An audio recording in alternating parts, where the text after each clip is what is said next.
सरफराज और तालिब जो दो मुख्य आरोपी था बहराइच हिंसा का, उसका एनकाउंटर कर दिया गया है। उसकी तस्वीरें भी सामने आई है, वो तस्वीरें भी हम आपको दिखाएंगे। और इस पर देखिए, अपने सरफराज की बहन को सुना, उनका साफ तौर पर कहना था कि हमें पहले से ही इस बात का डर था कि जैसे ही पुलिस उठा के ले गई, मुझे पहले से इस बात की आशंका हो रही थी कि कहीं जो है एनकाउंटर कर हत्या न कर दी जाए। और ठीक वही हुआ।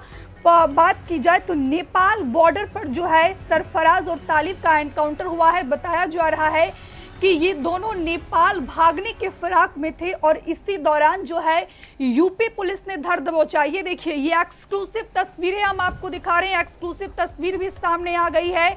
ये दो तस्वीर आपके सामने होगी और ये एक सरफराज है, एक तालिब है। दोनों के पैर में गोली लगी है, जिसके बाद गंभीर रूप से घायल हो गया। फिलहाल यहाँ पर बेड पर लेटा हुआ इन तस्वीर में आपको सरफराज और तालिब नजर आ रहा होगा।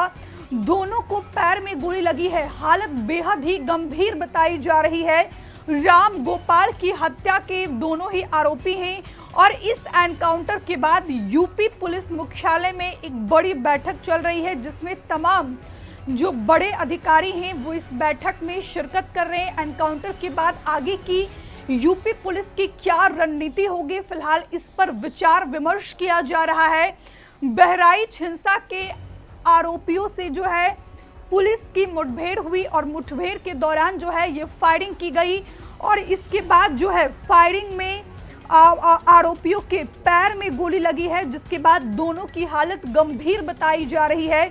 लेकिन यहाँ पर बात की जाए तो मुख्य जो आरोपी है अब्दुल हमीद की बेटी रुखसार, जिसको मैंने अभी आपको सुनवाया, उन्होंने सुबह ही एक बयान जारी कर किया था। उसने कहा था कि कल यानी कि बुधवार शाम 4 बजे मेरे पिता अब्दुल हमीद, मेरे 2 भाई सरफराज, फहीम और उनके साथ एक अन्य युवक को यूपी एसटीएफ ने उठा लिया है। मेरे पति और मेरे देवर को पहले उठाया जा चुका है।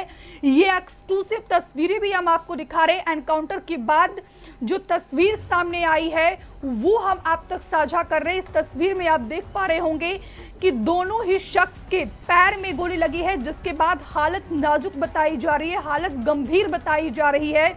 और इसके बाद किस तरीके से जो सपा प्रमुख अखिलेश यादव है, उनका इस पर किस प्रकार से बयान सामने आता है, विपक्ष का इस पूरे घटना पर किस तरीके से जो है प्रतिक्रियाएं सामने आती है। और सबसे बड़ी बात यह है कि एनकाउंटर ऐसे टाइम पे हुआ है जब उत्तर प्रदेश की 9 सीटों पर उपचुनाव की तारीख का ऐलान कर दिया गया है। तो ऐसे में इस एनकाउंटर को लेकर यूपी की सियासत में जो है उबाल भी आ सकता है।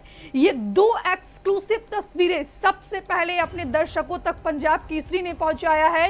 एक तस्वीर में जो है वो सरफराज नजर आ रहा होगा आपको और दूसरे तस्वीर में ये तालिब को आप देख पा रहे होंगे। ये 2 मुख्य आरोपी जिसका एनकाउंटर किया गया है और इस मुठभेड़ के बाद यूपी के पुलिस मुख्यालय में बड़ी बैठक चल रही है और इस बैठक के दौरान आगे की रणनीति क्या होगी, आगे की स्ट्रेटजी क्या होगी, मीडिया को किस तरीके से एक्सप्लेन किया जाएगा, ये तमाम ऐसे सवाल हैं जिस पर विचार विमर्श किया जा रहा है। लेकिन फिलहाल अभी तक किसी भी प्रकार की राजनीतिक प्रतिक्रियाएं सामने नहीं आई है। सरफराज को पैर में गोली लगी है, पुलिस ने हथियार भी बरामद किया है।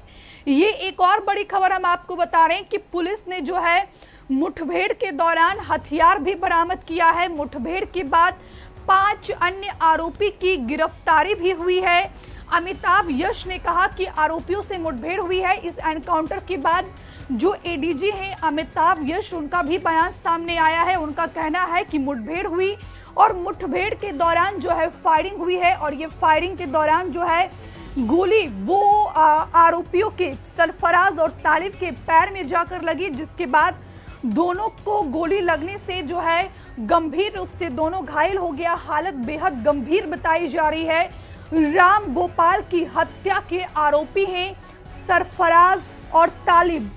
हमसे जुड़े रहने के लिए हमारे YouTube चैनल को सब्सक्राइब करें और नई वीडियो की नोटिफिकेशन के लिए बेल आइकॉन को दबाएं।